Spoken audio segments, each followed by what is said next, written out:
Hospital Policlínico La Rosaleda, centro de referencia de la sanidad privada en Galicia desde hace más de 5 décadas. La Rosaleda cuenta con el mejor y más completo cuadro médico. Actualmente está formado por casi un centenar de facultativos altamente cualificados que cubren prácticamente todas las especialidades médicas. Además, dispone de unidades específicas totalmente punteras, como la unidad del sueño, antitabaco, neurología cognitiva, neurofisiología. El hospital está dotado asimismo con la tecnología más avanzada, ofreciendo a sus pacientes las máximas prestaciones sanitarias con los más vanguardistas medios de diagnóstico, quirúrgicos y asistenciales. Más de 10.000 metros cuadrados a tu disposición, con unas instalaciones recientemente reformadas para una mayor confortabilidad, exclusividad y el mejor trato a sus pacientes. Y todo ello sin esperas y con una financiación adaptada a tus necesidades. Porque lo verdaderamente importante no puede esperar. Por ti, por los tuyos. Hospital Policlínico La Rosaleda.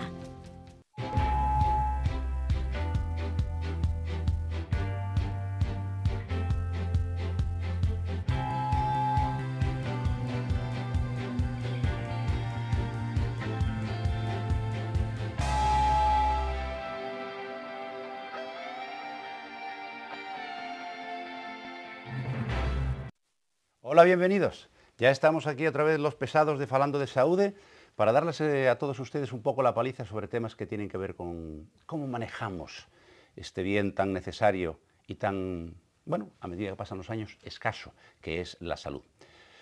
Tenemos muchas cosas interesantes hoy, pero antes de nada, después de darles la bienvenida a ustedes, naturalmente lo tengo que hacer con mi querida compañera María Almodóvar. Hola, María. Hola, Ignacio, ¿qué tal? Una semanita más. Otra más, también, como tú dices, dispuesta a dar la paliza un poquillo. Pues a eso vamos. Y naturalmente lo primero es contarles qué pueden esperar ustedes encontrar hoy aquí en nuestro programa. ¿Qué nos espera hoy, María? Pues, Ignacio y espectadores, hoy en Falando de Saúde, entrevista con un cardiólogo de La Rosaleda. Por supuesto, hoy no faltarán las preguntas de los espectadores. Además, el doctor Ignacio Balboa nos explicará el significado del síndrome premenstrual y por último aprenderemos a controlar los terribles e incómodos gases. Pues ya ven ustedes, de todo y variadito. Así podemos darle más consejos sobre cómo cuidar la cajita del cuerpo, esa que nos tiene que durar muchos años y en buenas condiciones. Y efectivamente, vamos a hablar con un cardiólogo. ¿Y por qué con un cardiólogo? Pues verán ustedes, porque recientemente un cardiólogo también de aquí de Santiago, el doctor Ramón González Juanatey, que por cierto, es lo que se llama presidente electo de la Sociedad Española de Cardiología. ¿Qué quiere decir eso? Que lo han elegido para que sea presidente el año que viene, es decir, en el 2014. Bueno, pues en un congreso contó algo que yo desconocía y seguramente ustedes también, y ese algo es que entre las 6 y las 10 de la mañana hay un 40% más de riesgo para la gente que está predispuesta y tiene una serie de factores que todos conocemos, pero que es bueno insistir sobre ellos, pues tienen un riesgo más elevado de sufrir un accidente cerebrovascular, textualmente un ictus o un infarto de miocardio. Pues para hablar de cómo se produce esto, por qué y qué es lo que debemos hacer para tratar de prevenirlo, o en su caso, colaborar a su curación, tenemos a un cardiólogo. Le conocen ustedes de sobra. Vamos, tanto le conocen que es parte del paisaje de este programa, está harto de venir, pero todavía es tan amable que nos hace caso cada vez que le solicitamos. Él es el doctor Luis Barreiro, cardiólogo del Hospital Clínico Universitario de Santiago y además presta también sus labores como cardiólogo en el Policlínico de La Rosaleda. Luis, ya no te digo bienvenido, bueno, sí hay que decirte bienvenido un día más. Muchas gracias. Gracias. Oye, esto que hablamos del aumento del riesgo de sufrir un accidente cerebrovascular o un infarto de miocardio en esas horas tempranas, ¿a qué se debe? Bueno, pues fundamentalmente se debe a que nuestro cuerpo tiene un ciclo que es de sueño, vigilia, y este ciclo, que se llama ciclo circadiano, es el que nos consigue despertar y relajarnos de noche para poder dormir. Pues bien, a primeras horas de la mañana se activan una serie de hormonas que son las que nos despiertan para prepararnos para el nuevo día. Y entre los efectos paralelos, poco deseables que llevan, pues es que incrementan las cifras de presión arterial, ¿no? Y ese incremento de la presión arterial podría ser la explicación al incremento de los accidentes vasculares que tienen lugar a estas horas. Al mismo tiempo podría ir asociado otra serie de cosas, como generalmente la toma de los medicamentos antihipertensivos se produce normalmente a primera hora de la mañana, y quizás la menor protección de los fármacos contra las enfermedades cardiovasculares sea justo antes de despertar, y por eso se podría provocar un mayor número, un aumento de la incidencia. Oye, decía esta comunicación que hay dos accidentes cerebrovasculares, dos accidentes vasculares que se producen en estas horas, o hay mayor riesgo de que se sufran. Uno es un ictus y el otro un infarto. Defínenos un poquito qué es cada cosa, aunque la razón puede ser la misma, que es una enfermedad vascular generalizada. Efectivamente, o sea, nosotros hablamos de ictus, es una enfermedad referida normalmente a la neurología, ¿no? Y es cuando ocurre un evento vascular a nivel cerebral y que, como consecuencia de eso, pues hay una focalidad neurológica de ese tejido que sufre esa falta de riego. Entonces, va tanto los accidentes vascular cerebrales como los accidentes coronarios en el corazón, van ligados a las arterias que nutren estos órganos, y por tanto los factores de riesgo que provocan estas enfermedades son común tanto al cerebro como al corazón. Entonces a esos factores les denominamos factores de riesgo cardiovascular, claro. Efectivamente, para hablar en forma genérica y referirnos tanto a las enfermedades coronarias como a las enfermedades cerebrales. ¿Y cuáles son entonces esos factores de riesgo, doctor? Bueno, pues vamos a hablar de los factores de riesgo más conocidos, y los que son modificables, que yo creo que es lo más importante, porque los no modificables, que podría ser la herencia o otros factores desconocidos. La genética no la podemos cambiar. O la edad. Tampoco, también. Ya empezamos a tirar. Son factores de riesgo, tanto la genética como la edad, que nosotros la intervención ahí es mínima en este momento, ¿no? Entonces, los clásicos factores de riesgo serían la hipertensión arterial, la diabetes mellitus, la hipercolesterolemia y el tabaquismo. Esos cuatro son los pilares básicos para cualquier estrategia terapéutica que se quiera hacer sobre las enfermedades cardiovasculares. Curiosamente, Luis, dos de esos tres, yo diría, tres de esos cuatro factores de riesgo que han mencionado están ligados a una condición que cada vez padecemos más, que es la puñetera obesidad, ¿correcto? Totalmente de acuerdo, totalmente de acuerdo. Es que la alimentación que sufrimos, sobre todo en los países occidentales, ¿no? Cada vez es más hipercalórica, cada vez realizamos menos ejercicio físico, ¿no? Porque, pues, por condiciones laborales, cada vez hay más máquinas. El cambio en los niños de los juegos, imaginaros, ¿no? Que antes nosotros de pequeños pues jugábamos, siempre eran actividad física en un parque. Efectivamente, y hoy es a base de ver televisión, de consolas, de videojuegos. Entonces, todas estas cosas lo que van llevando es que tengamos una alimentación con mayor aporte calórico del que realmente consumimos. Eso hace el sobrepeso, favorece la hipertensión, favorece la diabetes. Quizás ahí también podríamos meter el consumo de sal, ¿no? Que es una de las cosas más importantes, ¿no? Uno de nuestros vicios. Claro, y entonces eso hace que las cifras de presión arterial sean mayores, y siendo un factor de riesgo como es fundamental para las dos enfermedades que mencionabais, habría que tomar, ¿no? estrategias para tratar de corregirlos y empezar ya a edades muy tempranas, probablemente a nivel escolar, ¿no? De tratar de fomentar, ¿no? estos hábitos saludables. Educar a los niños. Educar y evitar estos sobrepesos que se están viendo y que cada vez nos vamos pareciendo más a otras sociedades que no debiera ser así, ¿no? Además, desafortunadamente, en nuestra tierra, en Galicia, tenemos un no muy buen récord. Somos el país europeo con mayor índice de obesidad infantil. Y esto no es culpa de los niños, esto es culpa nuestra, que no somos capaces de conseguir que nuestros hijos se alimenten adecuadamente. Les damos lo que quieren, lo que les apetece y no lo que deberían comer, y no somos lo suficientemente estrictos ni rígidos en el control de lo que nuestros hijos comen. Y los obesos niños van a ser obesos prácticamente toda su vida, con el incremento del riesgo que decíamos. Vamos a ir a tocar brevemente, Luis, cada uno de estos factores de riesgo para que la gente sea realmente consciente del peso que tienen a la hora de prevenir las enfermedades cardiovasculares. Vamos a empezar por la hipertensión, que es la primera que mencionaste. ¿Qué es lo que tiene que tener la gente claro cuando están diagnosticados de hipertensión? Que hay una importante cifra de personas que la sufren, sobre todo a medida que avanzan los años. Sí, sí, claramente. O sea, la gran mayoría de las hipertensiones que conocemos son esenciales, es decir, no sabemos cuál es la causa. Se heredan, es una condición probablemente familiar y probablemente ligada a la edad, pero eso interacciona con los hábitos que tenga esa persona. Entonces, es fundamental para corregir la hipertensión, primero, aceptar la enfermedad, Sí. saber que es una enfermedad crónica, que va a ser para toda la vida, que necesitará un tratamiento, ya sea con medidas dietéticas o farmacológico crónico, permanente, para conseguir siempre tener controladas esas cifras. Es fundamental dentro del tratamiento dietético, pues quizás 3 cosas, que son válidas para cualquier enfermedad cardiovascular. Es bajo consumo de sal, ponerse en el peso adecuado y hacer deporte. Esas 3 cosas son fundamentales.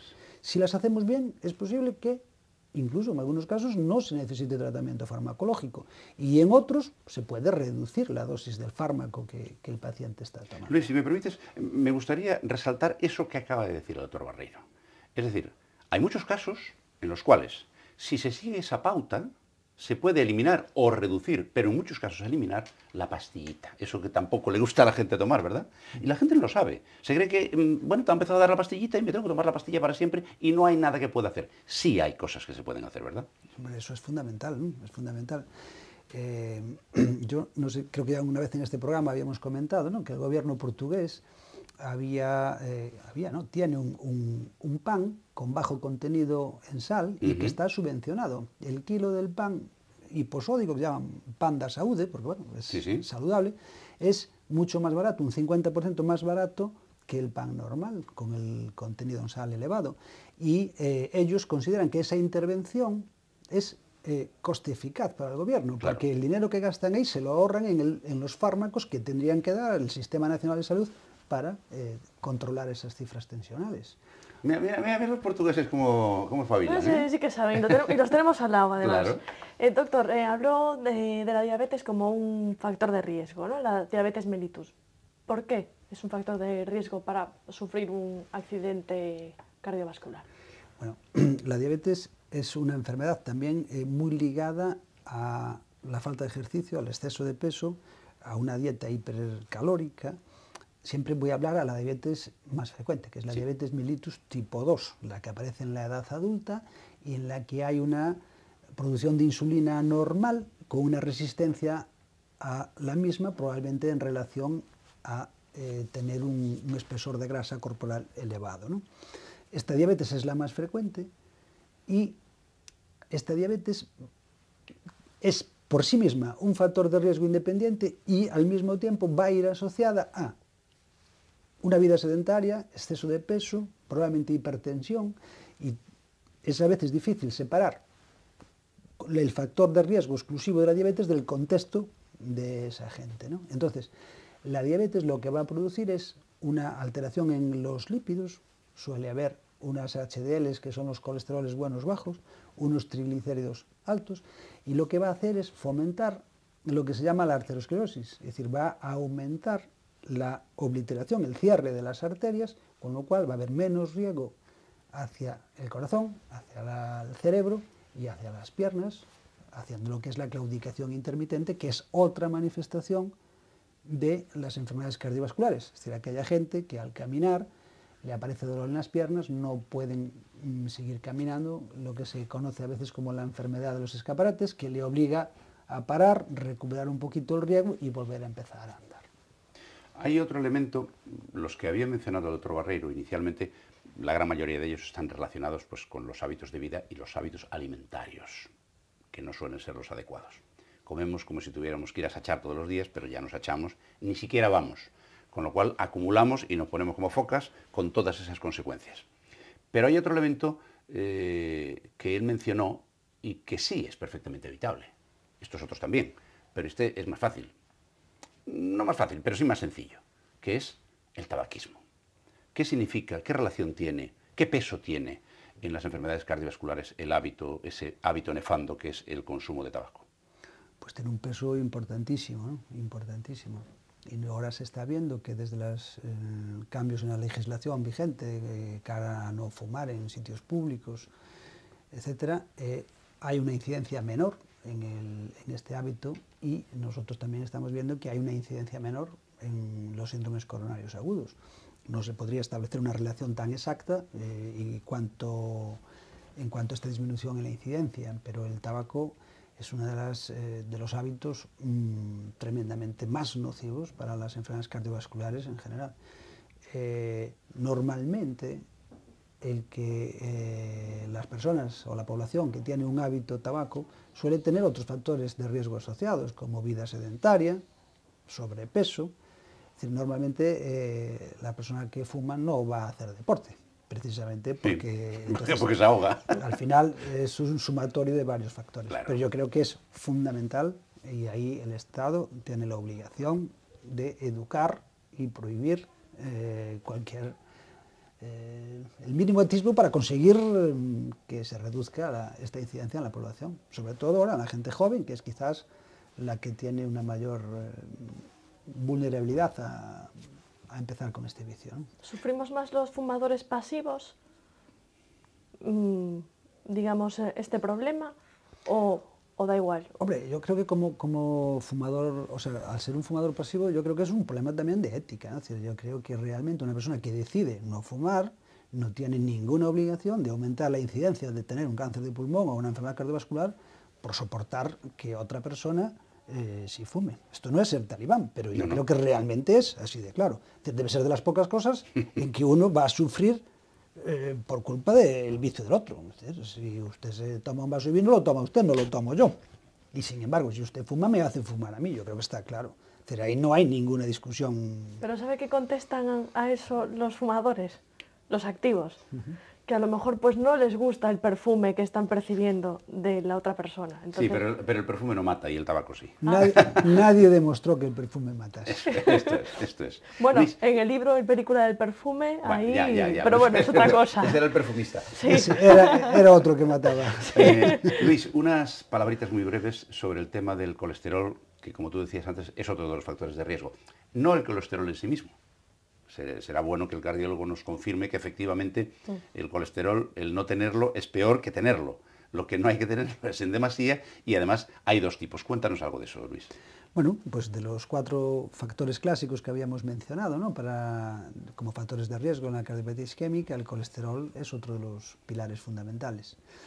Existen 2 colesteroles, básicamente. Hay más, estos se separan por la densidad que tienen. Entonces, básicamente existe un colesterol bueno, que es el de alta densidad, el HDL colesterol, que se encarga de transportar el colesterol de las arterias y llevarlo hacia el hígado. Es decir, es como si fuera un camión de la basura que limpia ese colesterol malo y lo desecha en el hígado, con lo cual es protector. Y existe el inverso, que es el colesterol malo, que es el LDL, que es el que se deposita en las arterias, se puede oxidar, forma la placa, puede fracturarse, romperse, fisurarse, hacer un trombo y, como consecuencia, un infarto, ¿no? Volvemos a lo mismo, el colesterol en parte puede estar codificado de una forma genética y en otra parte va a depender de la alimentación. Es fundamental, como decíamos antes, conservar los hábitos alimenticios de las dietas mediterráneas o atlánticas, en el sentido de un gran consumo en pescado, en alimentos frescos, en verdura, el aceite de oliva, pues por qué no una copa de vino. Estas cosas que hicimos toda la vida en su justa medida y en su dosis correcta, y evitar las grasas, las comidas rápidas, las frituras y cosas importadas que nunca se hicieron aquí y que son las que realmente nos pueden perjudicar mucho. Bien, ya sabemos qué es lo que nos pasa si hacemos las cosas mal. Y una de las cosas que nos pasa si las hacemos mal, y ahora sabemos que también a unas horas determinadas del día con mayor riesgo, está el que nos aparezca un infarto de miocardio. Pongámonos en que nos despertamos por la mañana y pues va a ser que me siento yo mal hoy. Luis, ¿qué tiene que sentir alguien para que se le dispare la voz de alarma y decir, me voy al médico? O llamo a urgencias porque me encuentro fatal. Danos 2, 3 síntomas que permitan que la gente se le dispare la alarma porque puede estar sufriendo un infarto de miocardio. Hombre, yo me voy a referir a lo que sería la presentación típica, ¿no? La presentación clásica, ¿no? Es decir, normalmente, aunque no siempre, ¿no? Pero normalmente el infarto de miocardio o el síndrome coronario agudo o lo que es la angina, lo que presenta es un dolor que suele ser en la mitad del tórax, centrotorácico, opresivo, que puede estar como ubicado en la zona de la corbata, puede irradiar hacia el cuello o hacia las mandíbulas o incluso hacia la espalda, puede venir hacia el brazo izquierdo. Es un dolor con sensación de muerte, o sea, es un dolor muy intenso y que realmente puede ir acompañado de otras manifestaciones como vómitos, náuseas o sudoración, ¿no? Entonces, ante la presencia de un dolor de estas características, lo primero que habría que hacer es avisar al sistema más rápido de emergencia, que en este caso sería el 061, y puestos en comunicación con ellos, explicarle la patología que tenemos para que ellos nos dispongan los medios más oportunos y más rápidos para el traslado inmediato hacia el hospital, ¿no? Lo que sí se podría hacer en cualquier paciente que tenga la sospecha de un síndrome coronario agudo es tomarse una aspirina de 500 miligramos, disuelta en agua, se la puede ver, que eso siempre puede prevenir, ayudar o reducir la extensión y el tamaño de ese posible infarto. Pero un transporte vía 061 ellos lo pondrán en marcha y tener presente que cuanto antes se llegue al centro hospitalario, antes se puede abrir esa arteria. Cuanto antes se abra la arteria, el daño que provoque va a ser menor. O incluso no producirse. Vamos a minimizarlo Sí. al máximo. Entonces vamos a tratar de preservar más corazón, mejor función y menos complicaciones. Claro. ¿Y de qué manera entonces podemos prevenir un infarto de miocardio? Hombre, Doctor. podemos hacer dos tipos de prevenciones. Una que sería la prevención primaria, es decir, la población general que nunca tuvo nada, tratar de evitar que aparezca por primera vez una enfermedad coronaria, y para eso tenemos que tratar unas reglas básicas. No fumar. El estilo de vida saludable, ¿no? Efectivamente. Pero sí, así parece obvio y es fácil, pero después no se hace. Es decir, tratar de tomar alimentos frescos, comer con poca sal, ¿no? Estar en nuestro peso, hacer un ejercicio físico regular, pues 5 días a la semana, 3/4 de hora, caminar 5 kilómetros, o bicicleta, o una piscina, y tratar de comer, pues eso, alimentos frescos, sanos, mucho pescado, ¿no? Estar en nuestro peso, hacer una analítica, pues ponernos una vez al año, ver dónde están nuestros niveles de colesterol, hacer una revisión de salud en el que veamos que nuestras cifras de presión arterial son óptimas, que tenemos un nivel de glucosa, de glucemia, o sea, glucosa en sangre, que esté dentro de los parámetros normales, y eso, básicamente es eso, y con eso, eso es fundamental. Esas normas, que son aplicables a toda la población en general, habría que hacerlas más estrictas. De obligatorio cumplimiento. De obligatorio cumplimiento en la gente que ya haya padecido una enfermedad coronaria. Ahí hablaríamos de prevención secundaria.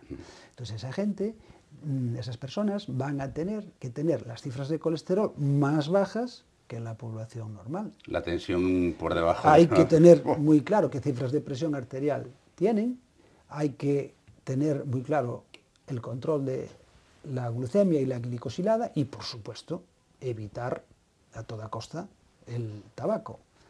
Esta es una gente que normalmente estos pacientes van a estar tomando siempre algún antiagregante tipo aspirina o similar y la gran mayoría van a estar tomando estatinas, que son fármacos que, aparte de bajar el colesterol, tienen otros efectos que consiguen reducir la incidencia de un nuevo evento coronario.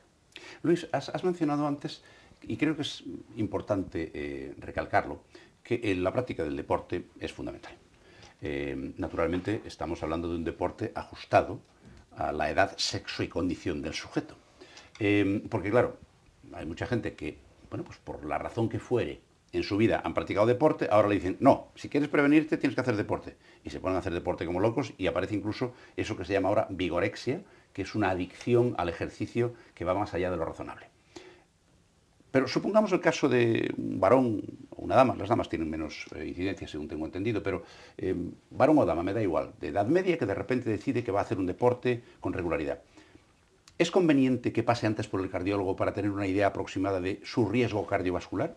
Y para que le recomienden no lo que debe, sino seguramente lo que no debe hacer en ningún caso. Hombre, las guías lo que recomiendan es que la gente que no estaba haciendo deporte habitualmente y comienza a hacerlo, si tiene más 40 años o más de 40 años, debe, o se aconseja, es aconsejable realizar previamente una prueba de esfuerzo, ¿no?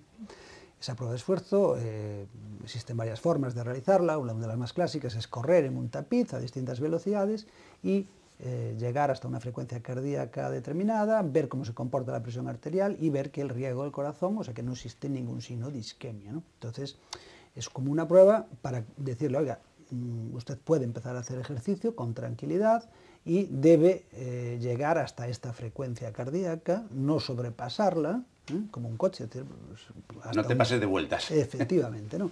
Entonces, esa es la forma que nosotros solemos hacer. Entonces, por encima de los 40 años, para la gente que no hacía deporte, debe o se le aconseja realizar esta prueba de esfuerzo, ¿no? Hemos hecho ya un montón de preguntas, María, pero se nos va a acabar el tiempo y no hemos tirado de las que tenemos siempre, que son las de... Son las de la gente, pero ¿qué te parece si primero vemos una encuesta y a ver y conocemos un poquillo, a ver si los viandantes se cuidan o no? Perfecto, ¿Te vamos parece? allá. Bueno, yo el corazón lo cuido porque la verdad no lo tengo bien, que ya me dio un infarto y tengo muchas taquicardias, pero bueno, me vienen de los nervios, me crece más el corazón de la caja, entonces tengo que llevar una vida lo más tranquila que puedo. Es que sí, soy fumador, hago poco ejercicio pero bueno, sí que como bien, por lo menos.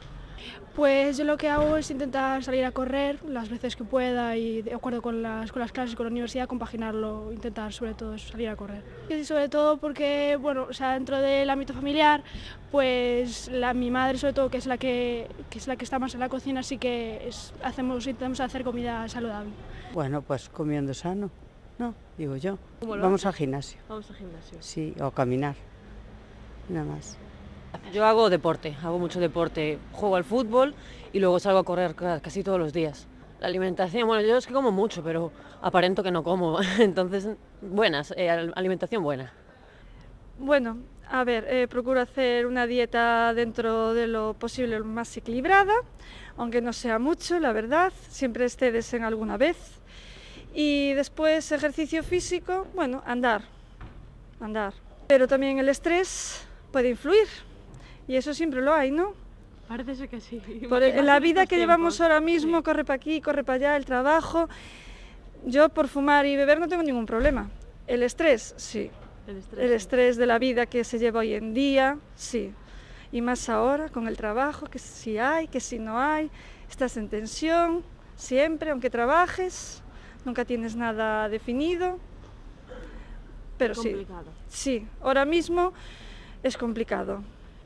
Bueno, voy unas 2 o 3 veces al gimnasio, no bebo, mantengo un peso regular y no fumo. La alimentación, bueno, intento mezclar carnes, pescado, no como carne todos los días tampoco porque tengo entendido que no es muy bueno. Intento incorporar verduras también a la dieta. Estupendo. Pois camiñando. Camiñando e comendo ben, evidentemente. Como enfermo crónico xa teño que levar unha dieta xa regulada, fai moitos anos. Pues ya ven, ya conocemos la opinión de nuestros viandantes, así que ahora nos vamos a la siguiente sección que antes me recordó Ignacio. La gente pregunta.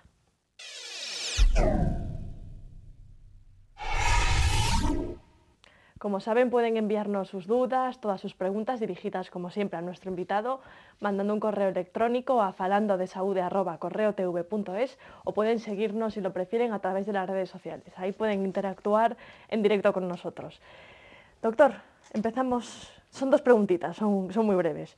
María de Santiago le pregunta si existen enfermedades cardiovasculares que afectan más a nosotras, a las mujeres. Bueno, las mujeres, en líneas generales, hasta los 50 años, tienen una protección mayor, ¿no?, para la cardiopatía isquémica, entre otras razones porque tienen unas hormonas distintas hasta ese momento, que son los estrógenos, que pueden tener un cierto papel cardioprotector, ¿no?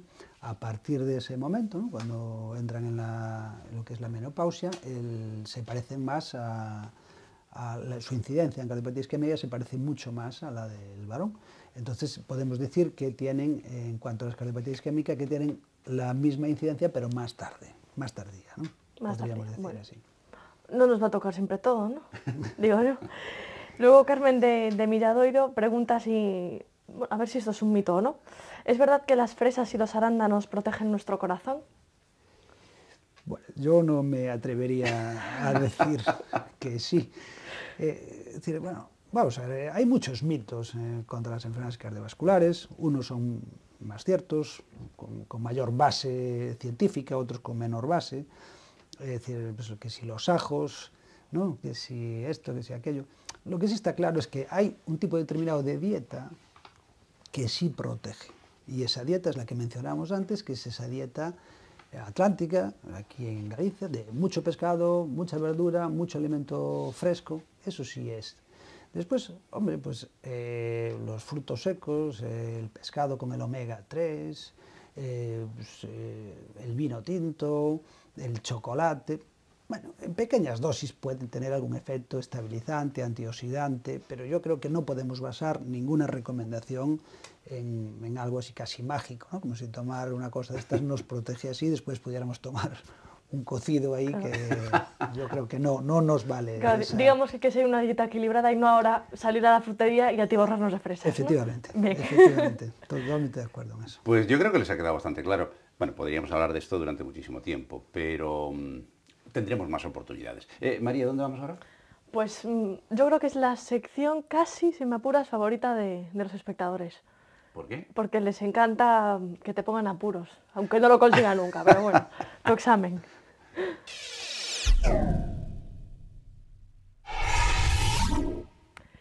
Y bueno, lo que te voy a preguntar hoy no es que no sepa exactamente lo que es, porque vivirlo vivo, pero esto es ya casi más bien para que se lo expliques a los hombres. ¿Y para qué? Para que les hables un poco del horroroso síndrome premenstrual.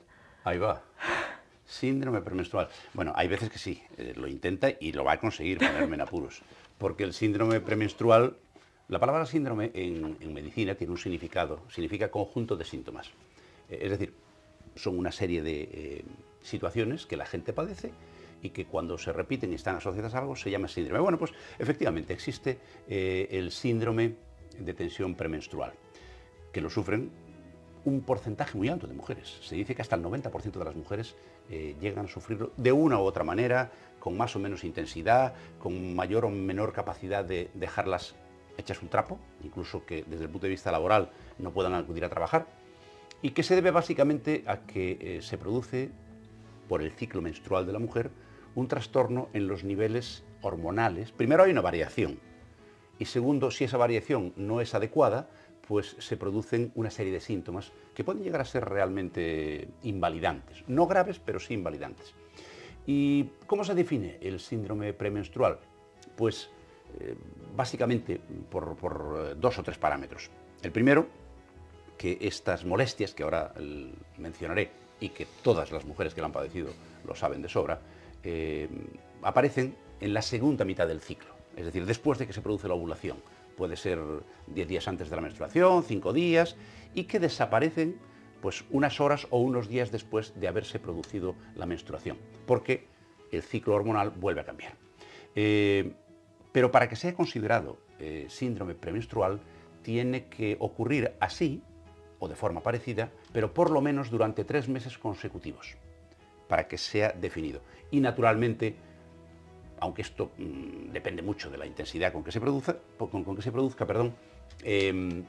ha de ser invalidante, es decir, no vamos a ir al ginecólogo por una tontería. ¿Y qué es lo que sucede? Pues miren, muchas cosas. Desde una depresión hasta estar extremadamente sensible, me refiero a los cambios de humor, estar con una irritabilidad que no se aguanta ni ella. Supongo que a eso te referías, María. Efectivamente. Cuando decía que a ver si las entendemos cuando están pasando por ese periodo transitorio de mala leche.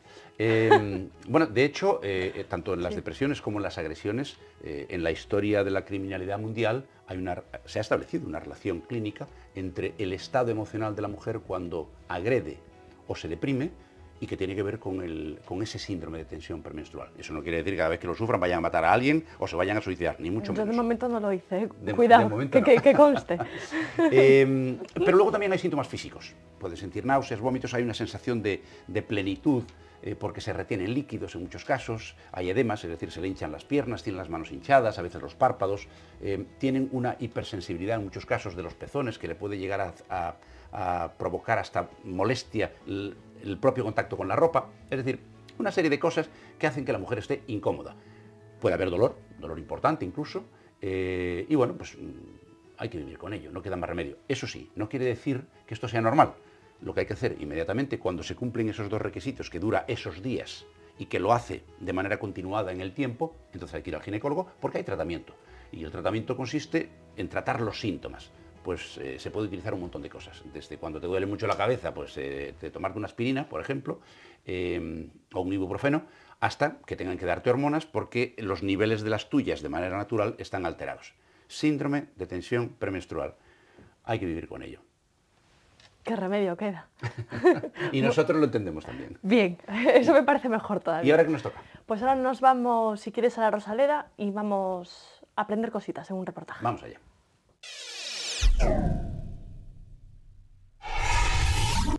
De nuevo estamos con la doctora Silvia Rodríguez, coordinadora de la unidad de chequeos de la Rosaleda, quien nos va a hablar de algo pues, muy incómodo. Doctora, como son los gases, ¿qué podemos hacer? La verdad que los gases son algo realmente incómodo y a veces incluso muy doloroso. Fíjate cómo será de doloroso que es un diagnóstico diferencial de un infarto.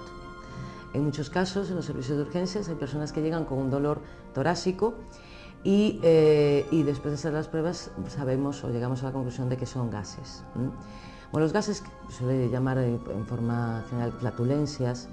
Puede ser por diversas causas, puede ser sobre todo, mayoritariamente por la alimentación, pero suele ser también por algunas enfermedades, con lo cual, bueno, siempre todos estos casos, cuando no es continuado, cuando realmente no conocemos, deben ser estudiados. Por ejemplo, aquellas personas que tienen muchos gases, que pierden los gases por la boca, en erutos y demás, pues puede ser signo de un reflujo gastroesofágico, por ejemplo, de una hernia de hiato, con lo cual, más que decir, oh, es que tengo muchos gases, bueno, habría que verlo. Personas, por ejemplo, con mucha distensión, que muchas veces es más sensación que distensión. Hay gente que dice, uy, tengo no, es la sensación de que están hinchando.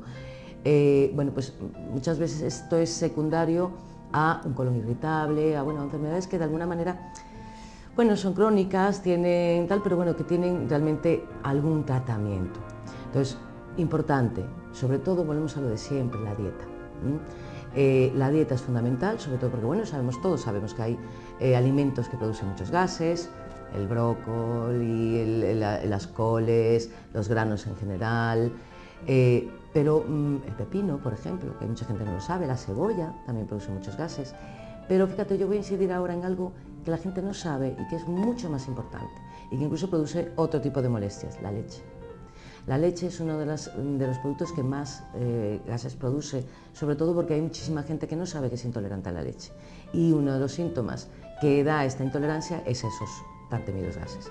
Con lo cual, lo ideal, desde luego, hombre, valorarnos, se va a ver qué es lo que está pasando, pero sí podemos ensayar con los alimentos, retirar todos los alimentos que producen gases y luego irlos incorporando poco a poco, porque el que a ti te produce gas, a lo mejor a mí no. Es decir, no todos los alimentos le producen gas a todo el mundo, como por ejemplo en el caso que os estoy comentando, la leche no a todo el mundo le produce, sin embargo, sí que es uno de los síntomas más importantes de tal. Entonces, fundamental la dieta. Y bueno, como en todos los casos, como cuando hemos hablado de estreñimiento, como cuando hablemos de cualquier actitud saludable, el ejercicio. El ejercicio también ayuda en gran medida a disminuir tan temidos.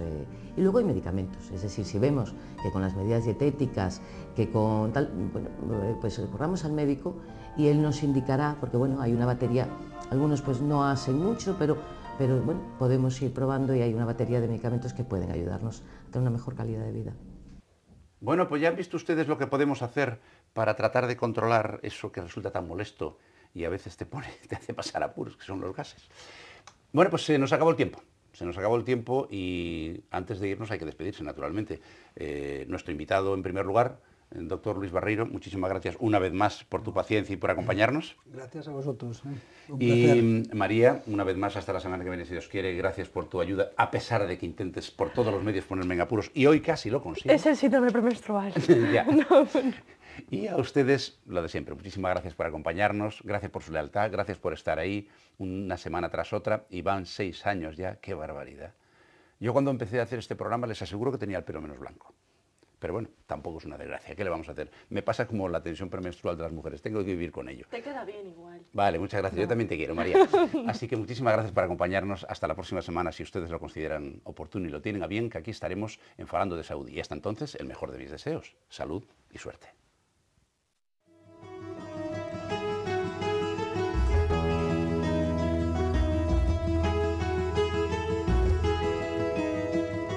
Centros Médicos La Rosaleda han patrocinado este programa.